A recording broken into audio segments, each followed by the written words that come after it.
S1-nya di Dokter Umum FKUI tahun 94. Terus yang selanjutnya penyakit dalam itu juga sama di FKUI 2006. Terus kemudian sarjana hukumnya di Universitas Bayangkara 2017. Magister hukumnya Universitas Bayangkara 2019 dan pendidikan subspesialis psikosomatis dan palatif FKUI 2023. Wow, gelarnya banyak sekali. Aplaus dulu buat dokter nih. Dokter Irman juga riwayat organisasinya cukup banyak. Ketua bidang advokasi Medi Kolegal Organisasi PBFKPI,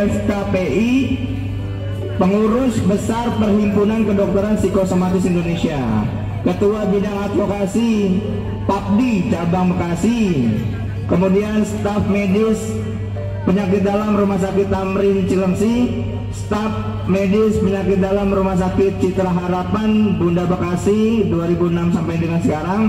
Sekarang staf medis penyakit dalam di Rumah Sakit RSIMC Pekayon. Luar biasa. Jadi selain beliau penyakit dalam, beliau juga sarjana hukum ya, sama magister hukum. Luar biasa, gelarnya panjang. Ya, tidak panjang lebar lagi, kita sambut yang meriah Dr. Irman Firmansyah SPPD. Aplaus dulu buat dokter. Silakan dokter, izin materinya psikosomatis. Dokter bisa di tengah aja dok, bentar. Ya, assalamualaikum ya. Tadi juga sebetulnya ada kendala jarak, kebetulan tinggalnya di Cibubur. Mau tahu sana. Cuma karena semangat mau ketemu bapak aja gitu ada ya. Emang temanya sih kita bincang-bincang santai aja Bu ya. Terkadang pengertian psikosomatis kan ada sebagian yang mungkin sudah tahu ya, atau sebagian yang mungkin apa sih itu psikosomatis ya, apa itu bagian dari psikologis atau psikiater ya. Di penyakit dalam Bu ya, sedikit kita itu aja ya, ada yang namanya subbagian, subspesialis ya, ada mungkin ginjal hipertensi setelah menyelesaikan penyakit dalam ya, biologi, ada alergi imuno, ada endokrin metabolik, ada psikosomatik paliatif medik. Secara ringkas dikatakan bapak-bapak ibu-ibu ya, menurut definisi ya, ya artinya juga namanya psikosomatik ya. Psiko itu perasaan jiwa kita Pak, itu jiwa kita, mood kita atau apa ya, sedih, tidak bahagia yang mempengaruhi kondisi badan ya, namanya psikosomatik. Psiko pikiran, somatik badan kita. Terkadang banyak Bu ya yang berhubungan, karena orang yang namanya kita hidup pasti ada yang stres ya, stres maupun stres ringan. Begitu bangun aja kita pikir kita akan stres ya, sepanjang hari maksudnya daily itu. Yang terkadang kita bisa beradaptasi, menyesuaikan diri Pak ya. Tidak semua stres itu jahat, stres bisa jadi pemicu. Cuman terkadang dalam kondisi-kondisi tertentu yang namanya stres itu kita sudah tidak kuat lagi Pak, atau istilah kita maladaptif. Oh ya, boleh. Maladaptif. Nah, itu bukunya tuh juga kayak itu Pak, berpikiran besar tadi. Jadi kita tidak sanggup lagi. Nah, itu mungkin mulai ada keluhan ya, perasaan sedih, bahagia itu ternyata bisa menimbulkan gangguan organ Pak. Karena kita di penyakit dalam kita selalu berhubungan dengan organ. Ternyata memang ada yang namanya penyakit yang dipicu dari psikis yang menimbulkan kelainan organ, namanya psikosomatik ya. Ya ada kadang-kadang contoh saja Bu ya, orang sakit mah itu ya, ternyata itu 80% penyebabnya karena faktor pikiran, namanya tuh psikogen ya. Kadang-kadang orang minum obat penurun asam lambung, penghilang nyerinya ya, tapi kita tidak tahu bahwa penyebabnya karena faktor pikiran. Kalau kita cuma bisa obati fisiknya aja, penurun asam lambung mungkin kita kasih ya, atau pengereda nyerinya mungkin kita kasih, tapi itu tetap timbul juga. Nah karena psikisnya ya, mungkin itu ya, Mungkin kalau ada ibu-ibu atau bapak-bapak sharing aja mengenai psikosomatik, monggo Pak, dibuat santai aja ya. Atau boleh duduk di sini. Iya. Ya, tadi udah disampaikan. Mungkin Bapak Ibu semua yang mau bertanya ada? Iya, ayo. Ayo. Sharing aja Bu, apa aja. Sharing. Ini ibu-ibu happy semua nih ya, masih sama bapak-bapak ya. Habis olahraga itu ternyata ada Bu, yang namanya hormon bahagia. Ada happiness hormon. Dengan olahraga yang mungkin terukur, mengendali, ternyata itu bisa meningkatkan yang namanya happiness hormon. Nah, kalau ibu-ibu tahu tuh yang namanya serotonin. Serotonin. Namanya emang bahasa Jawa atau bukan bisa Indonesia. Ternyata tuh happiness hormone itu ya bisa membuat kita jadi lebih sehat ya. Memang ini ada kaitannya juga dengan gangguan psikosomatik. Bagaimana kita bisa meningkatkan yang namanya happiness hormone, kadar hormon yang baik atau kata istilah kita hormon bahagia. Dengan demikian apa itu? Ya ternyata itu hormon bahagia itu bisa naikin yang namanya daya tahan tubuh. Itu bukannya sekedar wacana Bu, dan memang udah terbukti ya secara ilmiah ya bahwa serotonin atau happiness hormone ya misalkan dengan berolahraga atau berkumpul ya dengan bermaksud buat menimbulkan rasa bahagia itu juga bisa naikin daya tahan tubuh. Jadi ibu-ibu bapak-bapak bisa lebih sehat lagi ya. Oke. Mungkin ada pertanyaan nggak Bu? Ada nih Dok. Ada Dok. Saya aja. Benar Dok nih Dok.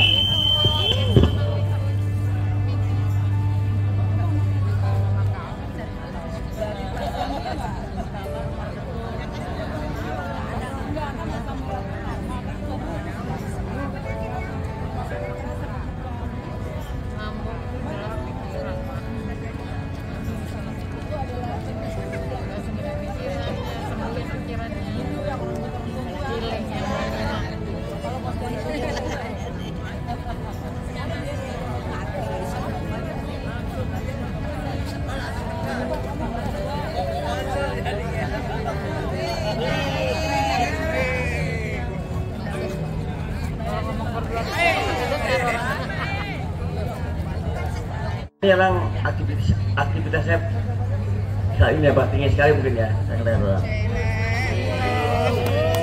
Gampang ya. Senin mungkin sampai Minggu itu gerak terus ya. Nah kira-kira itu berbahaya nggak? Kan ada bilang ini karena kelebihan berolahraga itu, istilah itu overtraining itu Dok ya. Saya itu kadang-kadang saya tuh ngeri sekali, lihat saya itu kan kemana jalan gitu. Nah kira-kira bukan Dok, saya kan main sepeda, main bulu tangkis, senam, macam-macam lah, ngurusin lingkungan juga itu. Kira-kira berdampak ini nggak Dok? Makasih Dok, gitu Dok. Terima kasih Pak Suhandi ya Pak ya. Ya langsung dijawab langsung saja lah ya. To the point ya. Olahraga, exercise di mana-mana baik, benar nggak bapak ibu-ibu ya? Ya? Kita berolahraga buat meningkatkan daya tahan tubuh kita juga. Ya kalau misalkan dari sisi oksigennya bagus, ya, dari sisi jantungnya bekerja baik. Tadi yang dikatakan Pak Suhandi kan kalau dia over, ya. Kalau menurut ibu-ibu bapak-bapak kalau over itu baik atau tidak ya? Ya kurang lebih sama ya Pak. Bukannya olahraganya tidak baik, cuman terkadang ada orang nih mohon maaf ya bersepeda nggak apa-apa itu bagus ya di tempat kita juga sama. Cuman terkadang bisa sehari sampai tengah hari tanpa ada jeda atau waktu istirahat. Ingetin juga Pak, ya ini bukan buat Pak Suhandi ya, tapi semua ibu-ibu dan bapak-bapak. Organ kita itu kan ada yang namanya batas. Kalau kita bersepeda, berlari ataupun apa itu, otomatis selain otot kita yang bekerja, asupan oksigen kita akan dibutuhkan. Ya, buat mencukupi biar kita bisa berlangsung kegiatan tersebut. Tapi kita perlu ingat bahwa oksigen yang dibutuhkan secara itu memompa kerja jantung. Nah, jadi kontraktilitas jantung itu akan meningkat. Ya memang di mana-mana yang namanya berlebihan memang tidak baik, bukannya tidak baik olahraganya ya Pak Suwandi. Yang penting tuh kalau kita makanya tuh ada ukurannya Pak, ukuran rate. Aduh kalau kita udah terlalu cepet gitu ya kita paksakan, kan bisa diukur Pak nadi kita. Ya kalau terlalu berlebihan sampai melebihi di atas 100 ya kita masih paksakan juga ya itu akibatnya tidak baik. Apa Dr. Ridwan itu tidak baik? Kontraktilitas, arti kontraktilitas kerja jantung bapak-bapak ibu-ibu. Ibu-ibu sama bapak-bapak kan ada kalau kita tekanan darah ada sistol ada diastol. Sistol tuh pada saat dia memompa, jantung kita mompa pasti ukurannya dia lebih tinggi tekanannya. Diastol pada saat fase pengisian. Kan karena terlalu cepat itu terjadi yang namanya gangguan disfungsi. Mungkin awalnya jantung kita, kalau kita bicara jantung ya Pak Suhandi, dia akan yang namanya itu beradaptasi ya. Tadi kita kenal istilah adaptasi ya. Jadi jantung kita tuh pasti karena terlalu cepat membesar, dia kerjanya cepat, ototnya akan membesar Pak. Ya ini cuma salah satu contoh ya. Otot membesar bagus dong Dokter Iman, kita bukan otot tangan ya. Kalau misalkan jantung itu ada yang namanya hipertrofi. Hipertrofi itu artinya penebalan otot jantung karena terlalu aktivitas yang berlebihan yang dipaksakan. Dia itu seperti kalau bahasa kita ada Starling, hukum Starling ya, namanya saya nggak tahu bukan Starling apa itu Starbucks keliling bukan ya. Starling nama yang membentuk namanya Tuan Starling. Dikatakan bahwa otot kita seperti kayak membentuk kurva, Pak Suwandi, ibu-ibu, bapak-bapak. Jadi awalnya dia seperti beradaptasi, selalu semua itu akan beradaptasi, menyesuaikan diri. Pada fase tertentu ada namanya plateau. Plateau itu dia tetap aja, dipaksakan lagi akan menurun. Jadi kurang lebih itu Pak. Sekali lagi bukan olahraga, ini olahraga seperti ibu-ibu baik ya. Setelah olahraga mungkin kita istirahat dulu dan sebagainya, tidak memaksakan diri itu bagus Pak. Malah tadi seperti kita bilang kalau dihubungkan dengan subspesialitas psikosomatik ke olahraga naikin serotonin. Serotonin bahagia itu bisa naikin daya tahan tubuh. Mungkin itu kali Pak Suhandi ya. Cukup jelas Pak. Itu kali ada yang mau nanya. Yang nanya pertama dapat hadiah. Ada, ibu nanya Kak? Nanya langsung dapat hadiah Bu. Bismillahirrahmanirrahim. Selamat pagi dokter. Gak tahu nih nyambung apa enggak ya dok nanyanya. Enggak apa-apa ya, namanya seputar kesehatan ya, mungkin yang berhubungan dengan penyakit dalam ya bang yang kita teknis ya. Kemarin saya kan sudah cek asam urat, alhamdulillah baik, normal. Tapi kok masih merasa kaki pada pegal-pegal gitu, itu pengaruh nggak dengan hasilnya? Iya. Kolesterol juga normal. Kolesterol normal, gula darah, gula darah normal. Alhamdulillahirabbil alamin. Ya bagus loh ya ibu-ibu, bapak-bapak. Ya memang yang mengenai asam urat ini memang kadang bisa jadi momok ya bapak-bapak ibu. Bu siapa Bu? Maaf. Yoyo. Ya Bu Yoyo. Asam urat ya bapak-bapak ibu-ibu itu berguna nggak sih buat di dalam tubuh? Berguna. Segala sesuatu yang di dalam tubuh kita itu berguna.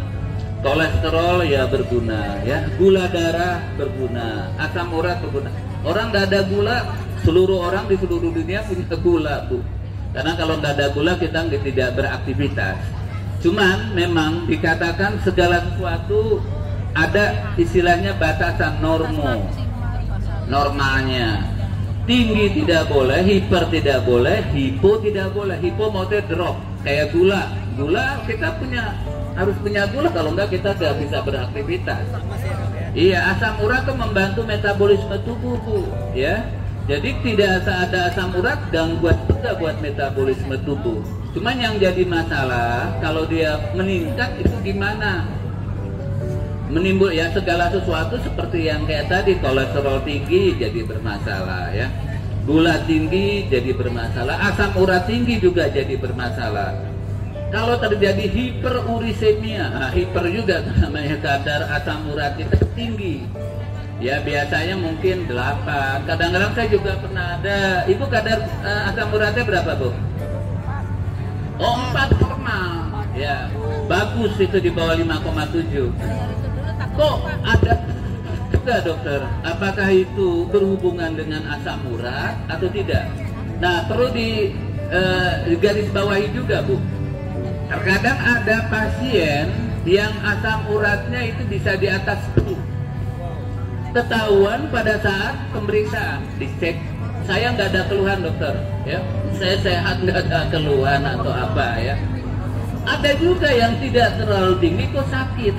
Nah, perlu dilihat, kalau yang namanya asam urat kalau terlalu tinggi, memang dia menyebabkan gangguan di otot tuh. Terjadi peningkatan, terjadi yang namanya pengendapan.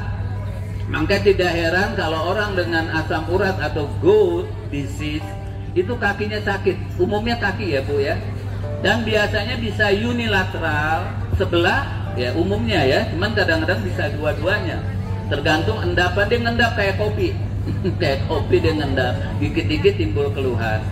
Ada yang lebih menimbulkan yang namanya topus. Ibu nggak ada topus ya? Topus apa tuh dokter Ridman? Benjolan tulang. Jadi tulang kita tuh kayak ada tanduknya Bu, nonjol. Kalau dia sudah tidak meradang, tidak sakit, walaupun misalkan kadarnya normal, kadang-kadang walaupun ada topus tidak sakit. Nah, yang hubungannya dengan ibu kok kadar 4 masih sakit, itu kita bilang yang namanya sakit kan nggak selalu karena asam urat. Ya, karena otot masal, istilah kita otot muskuloskeletal. Karena otot kita, karena otot ke tulang ya bisa juga mungkin karena ada aktivitas. Jadi nggak selalu korelasinya gitu Bu. Dan biasanya ya targetnya yang penting terpenuhi. Saya ibu kan sudah 4 itu udah normal ya. Kalau secara pukulan laboratorium di bawah 5,7 itu normal Bu ya. Jadi mungkin ya bisa lah, mungkin dengan stretching, olahraga, atau kalau perlu ya jangan selalu dengan obat Bu ya. Ya obat kalau misalkan kita berikan, kalau misalkan dirasakan otot juga bisa ya. Mungkin itu Bu Yoyo. Ada lagi Ya, tadi tanya dok, benjolannya di mana dok? di kaki. Jadi di kaki, nih maaf nih kayak nih seperti itu. Di sini nonjol nih tuh. Mau dipegang gini kalau awalnya sakit, artritis sakit banget. Jangankan disenggol, dioles sudah sakit. Cuman kalau dia peradangannya udah lewat, walaupun nonjol kayak gitu, kayak benjol Bu, ya, itu nggak sakit biasanya. Itu namanya topus Bu ya. Berarti kalau ada benjolan langsung konsul aja ya dok ya? Iya, langsung konsul ke dokter katanya. Nah, konsul. Oke Bu, lanjut. Mas, Di kaki Bu. habis itu aku ya. Saya tidak akan bahas tentang benjol ya. Ya udah ya. Pokoknya dibahas. Karena di sini semuanya saya yakin sudah tahu perbenjolan. Saya nggak tahu ya. Ini benjol penyakit. Orangnya lucu nih Bu. Saya mau nanya yang simpel tapi memang banyak yang menanyakan. Boleh Bu. Kita berasa sudah hidup ya, hidup sudah menjalankan 3 pola hidup. Lifestyle baik. Makan, olahraga, istirahat. Tapi kadang masih ada yang terkena ini dan terkena itu. Apakah itu berhubungan dengan Somatis. psikomonas? Kok ngomong aja nggak becus lu. Pak Iwan tadi bisikinnya bukan psikomatis, psikomaris. Sekian, terima kasih. Assalamualaikum warahmatullahi wabarakatuh. Ini jangan salah Bapak-bapak, dengan rasa begini nih hormon bahagia meningkat. Kita semuanya. Hormon serotonin kita meningkat. Ya, namanya psikosomatik Bu. Gampangnya gini, psiko kan psikis, somatik tuh bahasa medisnya itu body, badan. Jadi psikosomatik ya. Jadi pikiran berpengaruh ke badan, atau kadang-kadang sebaliknya orang penyakit lama dia mikir juga bisa berpengaruh juga psikisnya. Ya, tadi kan Ibu sudah bilang ya, pola hidup, lifestyle atau gaya hidup insya Allah udah baik ya. Kayak begini kan gaya hidup baik, olahraga, santai, relax, makan juga dijaga ya. Kemudian apalagi Bu ya, aktivitas Ibu juga kan banyak. Cuman perlu Ibu ya, kan itu dia yang namanya psikosomatik, dia itu tidak terlihat Pak. Cuman karena kita kan tadi dari preambul ya, pembukaan kita bilang itu dari bangun sampai kita tidur lagi kita pasti berhubungan sama stres. Ya mungkin kalau begitu bangun ibu-ibu, aduh ini harus cepet-cepet nih ngurusin keluarga, ya dan lain-lain ya. Ya terkadang kan kalau berpikiran kita kan, aduh ini harus ini ya. Secara tidak langsung itu ya mohon maaf Bu, stresor kita dipaksa tinggi. Harus gitu ya, tanpa kita mungkin ya berpikiran, bukan berarti alon-alon lakon yang mohon maaf itu. Kalau gitu lambat aja dan bukan ya, yang penting kan terprogram dengan pengaturan pikiran yang baik. Sedikit banyak berpengaruh tuh. Keluhannya apa tuh Dokter Irman ya? Gangguan psikosomatik itu bisa mengenai semua organ. Berikut keluhannya Bu, sakit kepala. Ya mungkin terkadang juga tadi kan kita bilang bahwa mah itu 80% penyebabnya buat psikosomatik. Mual, ya mungkin letih, lesu, ya mungkin saja ya. Cuman belum tentu juga kalau kelihat dari tipikal ibu nih, tipikal segar nih, humoris ya dan lain-lain, itu naikin daya tahan tubuh Bu. Instruktur senam dong. Bentar lagi instruktur senam. Harus sehat terus ya. Aplaus dulu. Ntar dulu Bapak ini, nanti baru Ibu. Bentar. Ya, baik Dok, terima kasih atas waktunya. Saya mau tanya dikit saja sebagai orang awam. Saya baru dengar psikosomatik. Saya sering dengar psikiater. Nah, itu Kemudian sering dengar juga psikologi. Iya. Bisa mohon dibedakan. Ini soalnya ada psiko semua kan Dok. Makasih Dok. Oh ya. Gini, bapak-bapak, ibu-ibu ya. Ini kita bicara histori dulu, ya. Kan ada historinya. Ternyata kita kan ada spesialis macam-macam ya Bu ya. Ya Bapak ya, THT, mungkin bedah, penyakit dalam anak ya. Ternyata di penyakit dalam tuh ada yang namanya divisi-divisi. Kayak di anak juga gitu Pak, divisi bagian respirasi ya, pernapasan, endokrin, tentang gula ya. Ternyata di penyakit dalam kurang lebih sama. Malahan dikatakan tahun 60-an ada yang namanya Prof. Aulia. Jadi Prof. Aulia itu adalah kepala penyakit dalam pertama di FKU RSCM. Ya, beliau tuh mendirikan yang namanya divisi kita namanya divisi psikosomatik. Divisi psikosomatik. Di situ dulu membawahi yang namanya itu bagian alergi asma, bagian penyakit dalam gaster, lambung dan sebagainya, gastroenterologi.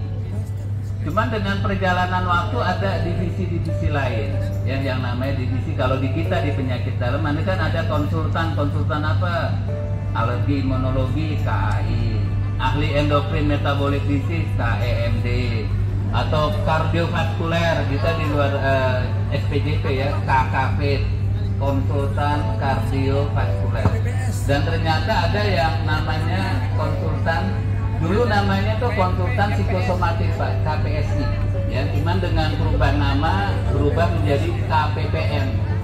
KPPM itu apa sih? Konsultan psikosomatik paliatif medik. Jadi kita tidak hanya berhubungan dengan penyakit psikis yang berhubungan dengan badan, tapi juga pada saat end stage, jadi pasien stadium akhir.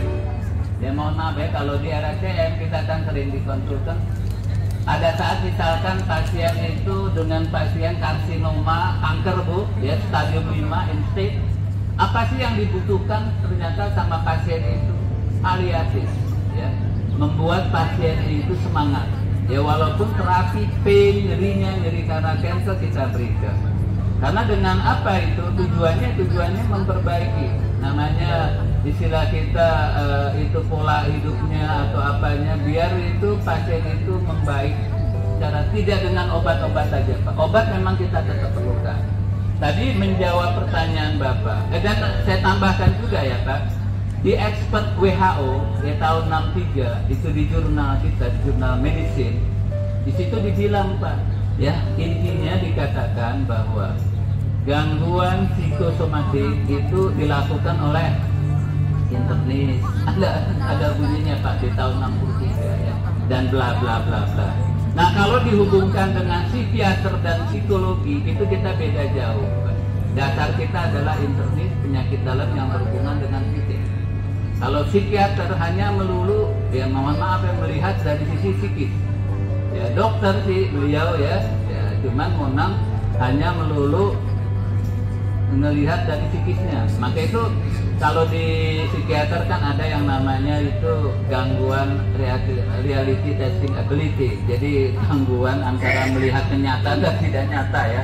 Makanya seperti orang skizofrenia ya, atau gangguan tentang perenang, atau mohon maaf lah orang kita ODGJ itu kan biasa itu bagian dia, atau neurosis. Ternyata di psikosomatik itu ada bagian yang namanya berhubungan dengan namanya anxiety, cemas, was-was, takut, ada depres. Nah itu sebetulnya besok kita mau ngadain itu apa ya, ada orang kita toko dari Jakarta Post ya, mohon maaf. Artikel. Jadi dikatakan health center gears up siap-siap ya menerima accept apa pasien gagal pilih caleg. Betul dokter. Banyak yang gagal ya dok. Itu kita tuh Pak. Ya dari sisi psikisnya psikiater, dari sisi yang berhubungan dengan badan kita. Kalau misalkan pakai tidak heran misalkan gangguan itu dikasih obat penenang terus yang diobatin hatinya terus ya. Padahal kita tidak tahu penyakit hati bisa menjadi penyakit badan. Ya kurang lebih itu Pak ya. Cukup jelas Pak. Dok, izin tambah lagi, kalau spesialis jiwa ini berarti ada di dalam psikosomatik itu? Enggak. Ya kalau spesial, kalau kita misalnya masuk ke kedokteran, saya lulusan FKUI, kebetulan aja di FKUI karena apa Pak? Pertimbangannya itu negeri dulu, dibesarin sama nenek. Ya. Bayarnya murah? Bayarnya murah dulu, nah barulah kita lulusan UI, walaupun ada tes ya. Dapat beasiswa? Setelah dokter umum, biasa itu kita melanjutkan menjadi spesialis, bukan sub ya Pak ya, spesialis. Spesialis di kedokteran kan ada kedokteran jiwa, ada spesialis penyakit dalam, internis, ada spesialis SPJP, pulmonologi dan lain-lain. Nah kalau misalkan SPKJ itu memang dari dokter umum masuk ke kedokteran jiwa ya. Cuman kalau kita internis Pak, ya penyakit dalam seperti biasa. Nah di penyakit dalam kalau kita ingin mendalami, karena penyakit dalam tidak melulu memeriksa secara fisik, ada yang namanya psikosomatiknya Pak. Nah itulah kita jadi subspesialis psikosomatik, KPPM. Apa titelnya repot, emang ribet. Mungkin itu Pak, jadi beda jauh ya. Kalau psikologi beda lagi Pak, beda fakultasnya. Ya, itu fakultas psikologi, kalau kedokteran jiwa itu fakultas kedokteran ya, cuma nanti spesialisnya itu beda. Mungkin itu Pak ya. Baik, makasih Dok. Ya. 3 lagi ya. Pak mau tanya, kalau penting pada ini. vertigo itu dari pikiran apa dari lambung? Wah bagus. Ada yang ngalamin vertigo, ibu-ibu, bapak-bapak? Ya pasti ada lah ya. Kalau tanggung bulan, vertigonya Tanggung bulan. bulannya tanggung, udah bulan tahunan. Ada datang bulan soalnya. Kalau kita bicara vertigo, ya bapak-bapak ibu-ibu ya, walaupun mungkin topiknya itu vertigo, itu kan terjadi gangguan ya. Kalau dari sisi kita penyakit dalam, itu gangguan aliran. Ya aliran darah ke otak kita ya, atau mungkin karena sebab-sebab lain, bisa juga karena sumbatan. Maka kan orang vertigo dicekin kolesterolnya, gulanya dan lain-lain ya, karena ada gangguan. Dan yang menyamakan itu keluhannya pasti pusing ya, rasa kelengan ya, bangun berdiri langsung kok gelap. Berbeda itu bapak-bapak ibu-ibu sama tension headache, nyeri kepala atau nyut-nyutan setempat. Nah itu bukan vertigo. Kalau khas vertigo kita bangun, jangankan bangun, nengok aja juga yang namanya nengok bisa pusing juga dia. 7 keliling. Nah kalau pengertian 7 keliling saya nggak tahu tuh sejarahnya tuh, karena kadang-kadang ada satu disebut 7 keliling, 2 7 keliling, 10 7 keliling. Kelilingnya 7 kali. Nah itu saya nggak tahu sejarahnya, maaf ya. Nah artinya gini Bu, ternyata di penyakit dalam kan tadi Ibu bilang mah juga bisa menimbulkan gangguan vertigo, walaupun tidak semua ya, bisa juga gangguan aliran. Malahan terkadang vertigo itu bisa ditimbulkan karena THT, telinga, hidung, tenggorokan. Karena ingat Di telinga kita ada yang namanya sistem keseimbangan, Bu, vestibular. Vestibularis kalau dia terganggu, biasanya itu menimbulkan juga pusing mata juga bisa. Pada saat mungkin refraksi atau ketajaman kita itu agak menurun, itu juga bisa. Jadi nanti dilihat tuh, Bu, faktor-faktor apa yang menyebabkan vertigo. Cuman umumnya obat buat vertigonya sama kurang lebih ya. Penyebabnya sambil kita cari. Psikis juga bisa ya. Ada lagi ya, Bu? Coba. Oh, satu ya, silakan, Pak. Oh, itu Pak, tolong dong.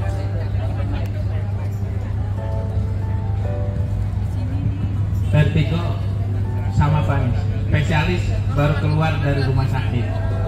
Bapak, ahli vertigo ya? Ya, jadi ini spesialis vertigo Pak. Jadi apa ya? Profesor ya. Besok saya ngambil S3-nya. Iya, yakin lah dari wajah senior banget nih.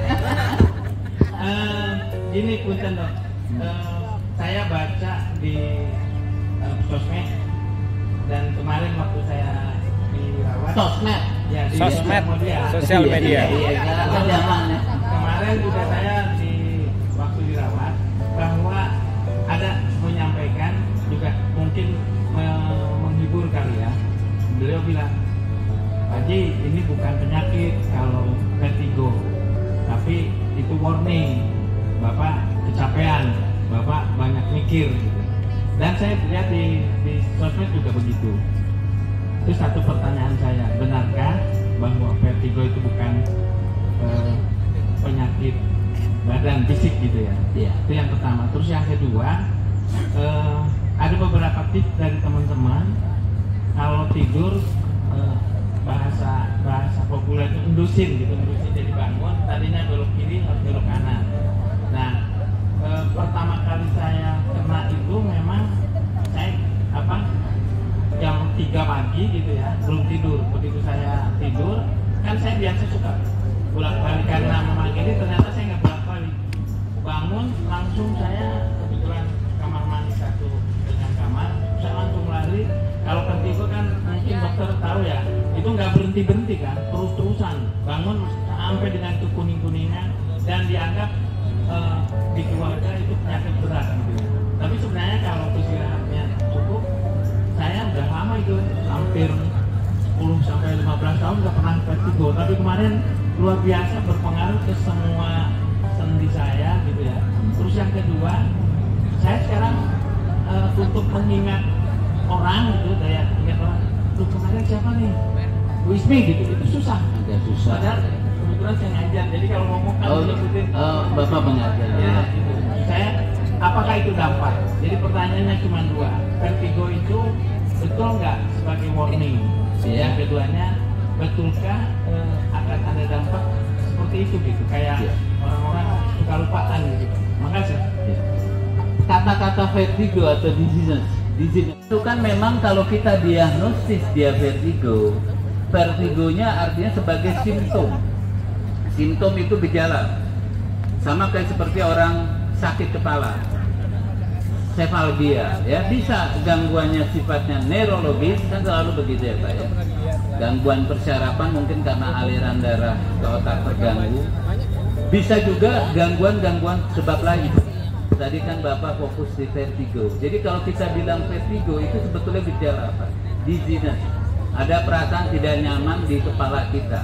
Bukannya berat tapi rasa enteng, rasa muter-muter atau keleyengan, belok sedikit rasanya pusing ya. Itu seperti itu Pak. Penyebabnya tentu banyak. Tadi kan kita udah bilang ya. Secara fisik ya mungkin apa? Mungkin karena kadar-kadar tertentu yang meningkat, kolesterol, atau mungkin ada juga vertigo yang dikatakan gangguan di syarafnya Pak. Ada sesuatu di aliran darah yang terganggu di otak kan menimbulkan yang namanya gangguan jejak. Istilah kita trauma. Ya, trauma tuh istilahnya ada jejak di otak kita bisa menimbulkan vertigo. Ada juga yang dibilang di gangguan telinga. Makanya kalau dulu-dulu tuh ada pemeriksaan kursi barani. Bukan kursinya yang barani, kita suruh duduk, pasien disuruh puter-puter gitu ya. Timbul nggak buat merangsang karena di sini ada yang namanya pusat keseimbangan, menghubungkan dengan anjuran temen kok bolak-balik, ya mungkin aja biar membiasakan diri Pak. Jadi postural vertigo. Jadi vertigo juga bisa terjadi karena pergerakan tubuh. Jadi ada orang yang terkadang langsung bangun cepat, kadang-kadang begitu pusing kepalanya. Terkadang mungkin ada yang pelan-pelan, biar dia membiasakan diri. Yang lagi seperti yang tadi bilang, yang namanya istilah kita stigma, ini vertigo penyakit. Padahal sih vertigo bukan penyakit sesuatu yang ya istilah kita menakutkan Pak. Dia kan bukan gangguan saraf murni, yang terjadi mungkin gangguan aliran darah, pusat keseimbangan, gangguan mata, lambung juga bisa. Kalau kita mungkin karena perut kosong, kepala kita pusing juga bisa Pak. Jadi Bapak harus yakinin itu bahwa vertigo bukan momok dan bisa disembuhkan. Maka itu kalau di kita di medis nih kita konsulin, lihat nih ada nggak sini gangguan saraf, ini gangguan TAT. Bapak kemarin di konsulin nggak begitu vertigo? Iya masih kan mau lihat Pak. Causa atau penyebabnya itu apa? Ya. Yang nomor 2 apa Pak? Tadi yang cepat lupa. Nah, nggak ada hubungannya. 100% tidak ada hubungannya. Ya mungkin karena mikirin vertigo jadi cepat lupa. Jadi nggak ada hubungannya, nggak usah takut ya, nggak mengganggu memori otak kita ya.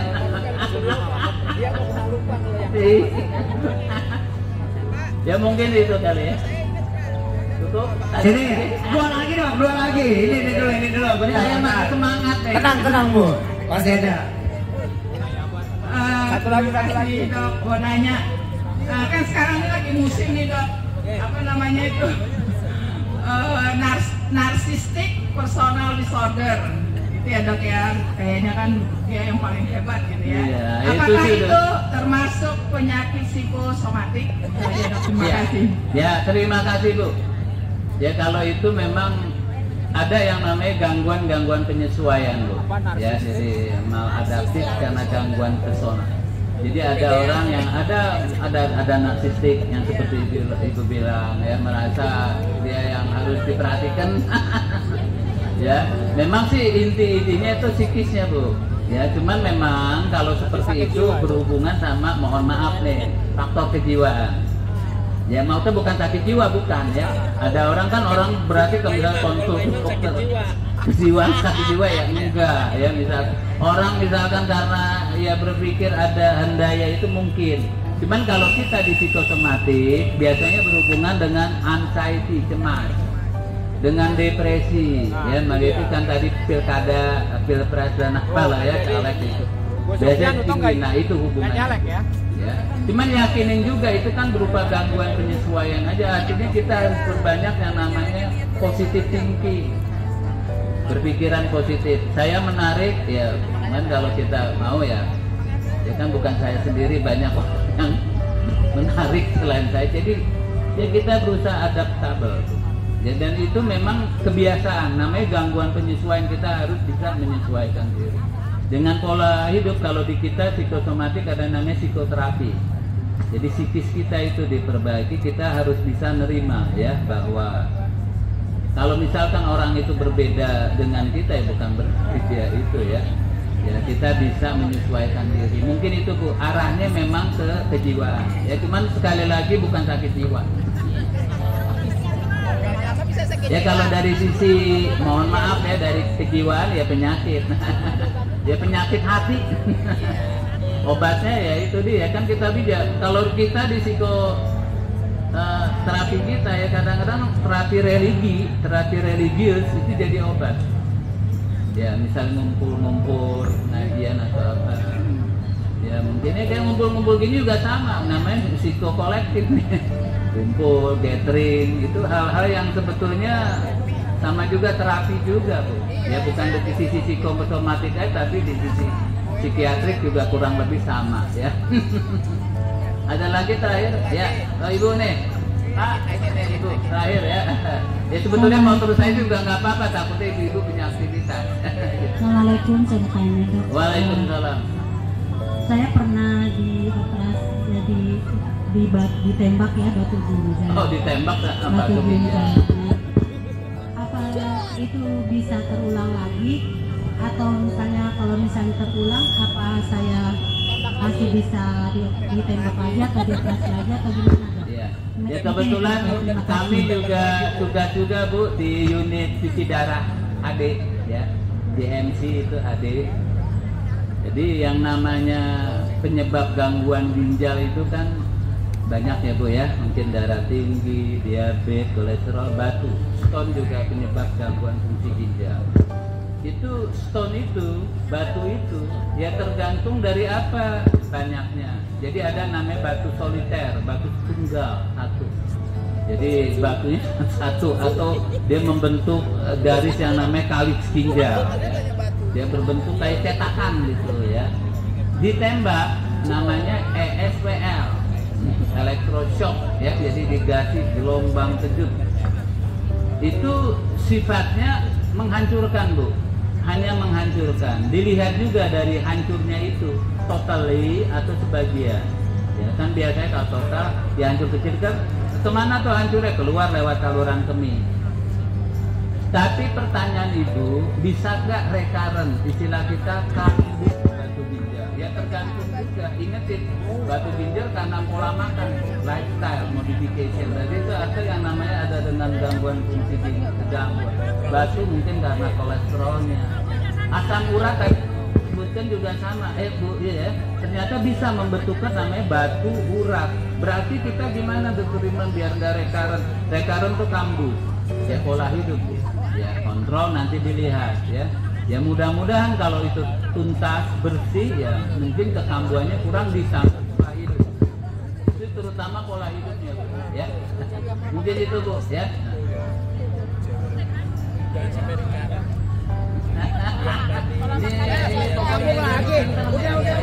Kemana aja bisa ditanya asam urat ginjal batu ginjal. Ya, sami. Punten dok, ibu bapak, ini karena kalau misalnya terus-terusan bisa sampai mager gitu. Nanti gini, kalau mau ikutan lagi, besok ada dokter Irman juga di IMC. Datang ya, senam sehat lansia. Terus sebelumnya, saya pengen kasih hadiah yang tadi bertanya, maju.